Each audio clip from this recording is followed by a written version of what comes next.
Well, the U.S. has increased interest rate by 0.75%.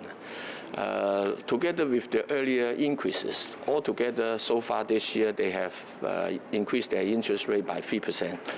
And given the continuing heightened inflation rate, they expressed the likelihood of continuing increasing their interest rates in the remainder of this year.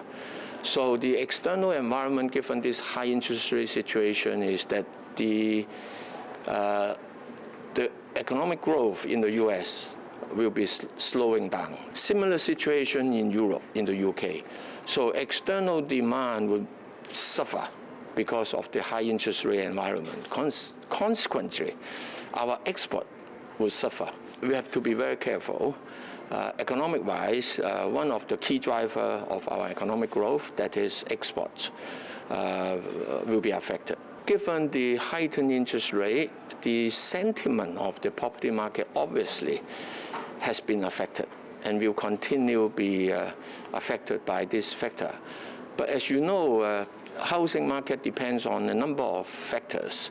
Interest rate is of course one, but we have to look at also the demand-supply situation, the employment situation, the repayment capability of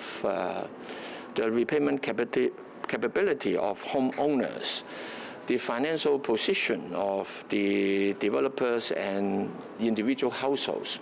So taking all this into account, I don't think there would be a risk of a sharp adjustment in the property market.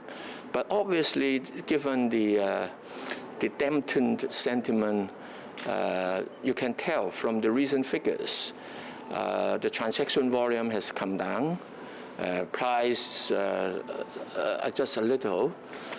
So we will continue to monitor the situation, but we don't believe there would be a risk to the financial system.